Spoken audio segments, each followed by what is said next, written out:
So in this video, I have to cover two questions of the practical computer system architecture. So question number 6 and question number 7. So the problem statement is write a program to implement the bitwise addition of two numbers, and then we have to perform the bitwise subtraction of two numbers using 2's complement. So you can create the program separately, or you can write the program in a single file. So let's understand the Python code for this. So first I have to do binary addition, and then we have to do subtraction. So for the subtraction we have to use the 2's complement. So for that purpose I have written the complement code. So that is the same code that I have performed in the complement question. So this is the same code as the practical number 4. So if you have saw the video of the practical number 4, so the function is similar, almost same. So we have to mainly understood the binary addition, how we can do addition of the two numbers. So as you are aware, when we add the two values, so in that case, so suppose we have the two numbers 1 0 0 1, and then other number is 0 0 1 1. So when I do addition, so in that case we have to first add the lower bits. So in that case 1 1 is 1 1 is your 1 0. So in that case 1 is the carry, and you have to write 0 here. So 1 is the carry, and after that 1 1, again 1 0. So in that case 0 and 1 is the carry. So after that 1 0 0, so that is 1, and in the last we have 1 0, that is 1. So the output is your 1 1 0 0. So this way we have to perform the binary addition. So let's start with the function itself. So we have to send the two inputs S1 and S2. So S1 is the first string and S2 is the second string. So in this case the first string is 1101 and the second string is 0011. Then first I have to check if S1 or S2 are blank, or S1 or S2 is not there. So if I send something null or some blank, so in that case we will return the blank string. Otherwise we have to check first the maximum length of S1 and S2. So why I have to check this maximum length? Because I have to fill the 0 if the length is smaller, if one of the entry is smaller. So suppose in that case I have entered first is S1 is 11001 and then S2 is 011. So in that case I have to check the maximum length. So maximum length is 4. So I have to fill the 0 in the other bit, in the other string. So that's why I have to first check the maximum length, and then I use the zfill function, which will basically fill the string with the 0 on the left hand side. So S1 is filled with the 0 and S2 is also filled with the 0. So if the bits are different in S1 and S2, then in that case it will change the bits to same value. So all the bits are same and fill the difference with the 0 bits.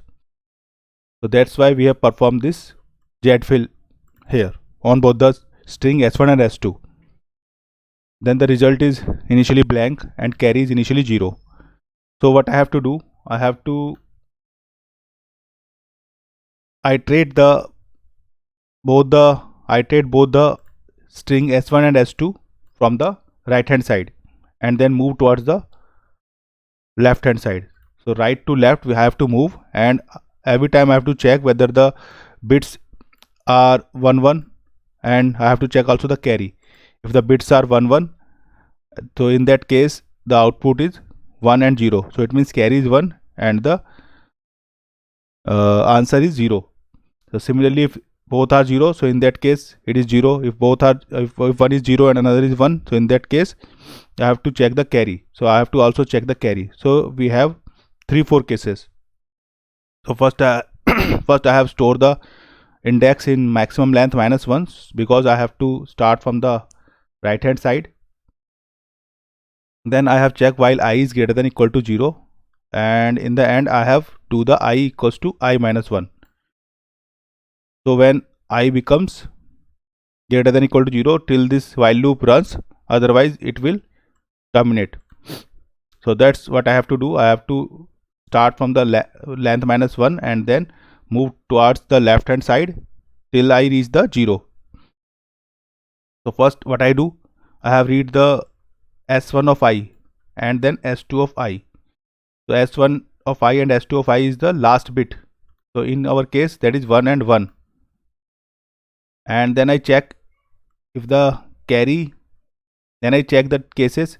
If it is 1 and 1, then the first I have converted to integer. Then if both these things are 1 and 1, so in that case the answer is S and S is 2. So if the answer is S equals to 2, so this is the case. So answer could be 2 depending on if the values are 1 and 1, and if the values are 1 and 0, then S equals to 1, and if the values are 0 and 0, then S equals to 0. So only 3 cases when both the values are 1 1, and when one value is 1 and another is 0, and the third is when both are 0. So only 3 cases. So I have write 3 if else, if here, else if here, and then else here. So only we have 3 cases. Then in each if I have to check carry, whether the carry is 0 or carry is 1. So if the carry is 0, so in that case what happen, because we have add 1 1, so 1 1 is 1 0. So the carry is 1 and the result is 0. So I have what I do, I have used the plus assignment plus equals to assignment operator to append the result. So it means result equal to result plus 0. So I have append the 0 in that case, because result 1 plus 1 is 1 0. So carry is 1. So carry is 1 and the result is 0. And if we have the carry is already 1, so in that case I have to add 1 1 1. So that is 1 1 1 means 1 1. So in that case I have to result is 1 and the carry is also 1.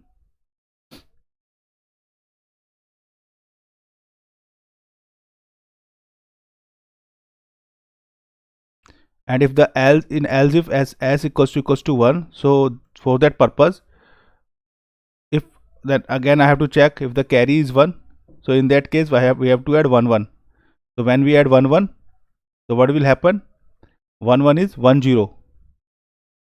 So I have to append the 0, and if it is not the case, the carry is 0, so in that case result is I have to add the only 1. And in case of 0 0, if the carry is 1, so the result is 1, otherwise result is 0. And in the end, when all these things happen, if the carry is still greater than 0, so we have to also append the carry, because we have to also take care of the last carry. And after that I have returned the result. So result is basically nothing but a string. I have used a slice operator, and when I use a slice operator with the -1, this way, first is no value, then there is no value in second parameter, and in third parameter when I have added the -1, it will return the result in the reverse order. So that we have to return. So this is the code for the binary adder. So this way we can add the two binary numbers. And for the complement, so complement is similar that we have covered in our previous video. So nothing we have to do, we have to just a values entered, and then we have to convert.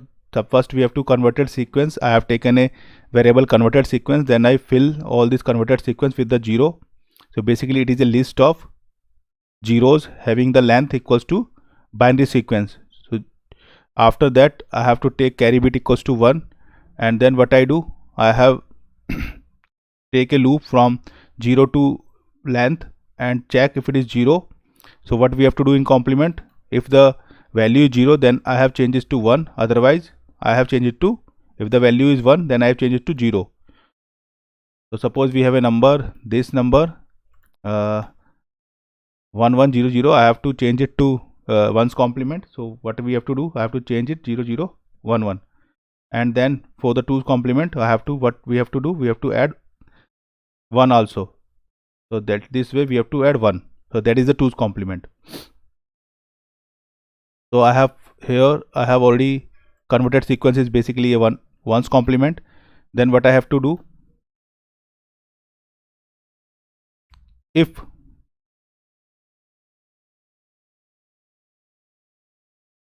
the last index is 0, so in that case, suppose in that case this is last index is not 0. Suppose my number is this one. So in that case, its 1's complement is 0 0 1 0, and then I have to add the ones. So first I have to check the last bit. So last bit is 0. So in that case, we have to do nothing. We have to just add the 1 here. So this is the case. If the last bit is 0, so what we have to do? We have to change it to 1 and then return. And if the last bit is 1, so suppose the last bit is 1, so in that case we have to add the bit with the 1. So for that purpose we have to again doing the loop thing from first bit to last bit, and then again check the carry bit. So this is the same thing that I have done for the addition purpose. So let's run it. So for running purpose I have a while loop so that we could create a infinite menu. Then I have taken the S1 as an input, then S2 as a second input. Then I call the binary addition and I store the result in S3 variable. Then I print the S3 as a addition. Then I have to again call the complement of S2. So my purpose is S1 plus S2 and also S1 minus S2. So for S1 minus S2 I have to do the complement of S2. Then I have used the same thing, binary adder, because when I do the complement of S2 it becomes minus of S2. So if I call it on binary addition, then it will become S1 minus S2. Then this is the logic. If the length of S1 is greater than S2,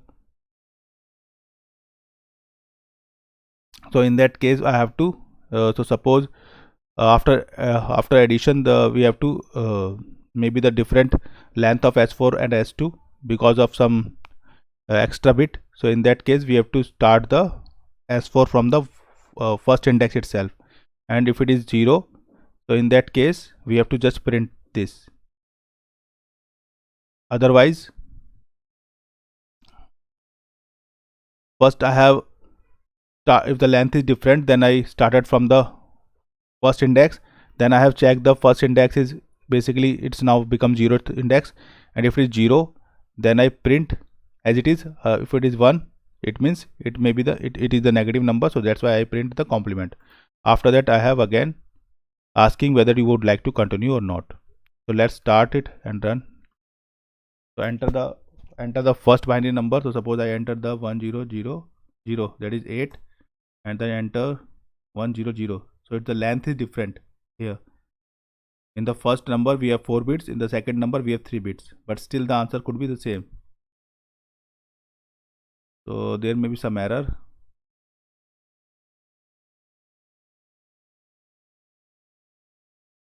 Okay, run this one first, then I have to run this one again, then I have to run this number is this, and then 100. So actually I haven't run the first. I have to run the binary adder, then the complement, then we have to run this. So that's why it gave me the error. If you see the answer, the addition is 1100, that is the 8 plus 4, that is 12, and the subtraction is 8 minus 4, that is the 4. Yes, let's check me other numbers too. Enter the binary number 1010, and then suppose the second number is also 1010, that is 10. So the output is 10 plus 10 is 20, and the subtraction is 0. Okay, so let's change it. This time write 0 1 0 0, that is 4, and 1000. that is 8. So in that case, you see it is giving you the -4. And if you still want to continue, then press yes, otherwise you have to press N. So that's all. Thank you very much.